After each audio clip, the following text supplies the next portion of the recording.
Hello friends, welcome to Nyaya Prasadam sessions on jurisprudence. I am Shyam Manthina and I'm going to talk about the concept of possession in this video. Let's see what possession is.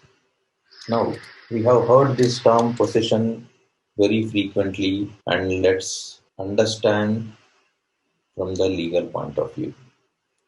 Possession, the word appears very well known to all of us, but the actual meaning of possession is we can we can say that it is continuing to exercise of a claim to the exclusive use of a thing or an object. That is called possession.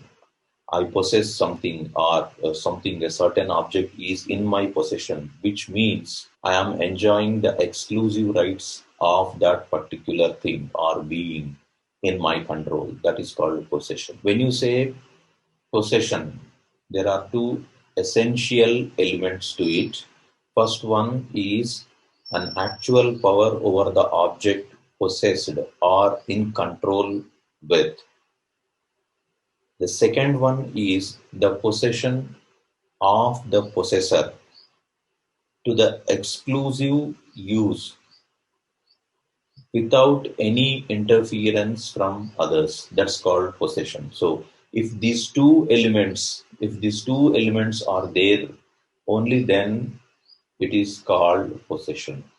Now there are possession is of two different categories, which is possession in fact, which means in real he has got the possession of that particular thing or object. The second is in law or possession by law, which means the law says he has the authority or exclusive rights over it, but he may not have it in fact at this point of time or at that point of time. That is called possession in law. Similarly, the possession need to be acquired, and such thing can happen again in two different ways. First one is possession by delivery, second is possession by taking. Now let's understand, possession by delivery is when somebody is giving it with his will. He's offering it to you either for a price or with a goodwill or for no reason or out of whatever it is, whatsoever the consideration is. So that is one mode of acquiring possession. The second method of acquiring possession is by taking, by pulling it forcefully or without the acceptance from the other party who is providing that such possession to you or to the possessor.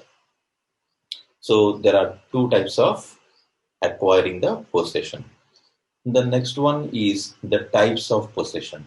The types of possession, there are about 8 different types of possession. We'll talk about them, but let's first get the particular keyword for the mnemonic for this entire list of items. It is just CMC de facto. You can remember this very easily. CMC is, well, long by there used to be a company in India called CMC, Computer Maintenance Corporation, which used to be the default maintenance company for all government IT services. So, well, that's a different story, but we can remember that. So that's a CMC de facto. Now, wherein C stands for corporeal possession, and for every word I'm saying, there should be on the other side as well. It is for corporeal possession, it is the opposite way of doing it is in-corporeal possession. The next is M. M stands for mediate possession. The other way of doing it is immediate possession. Next is C, again C.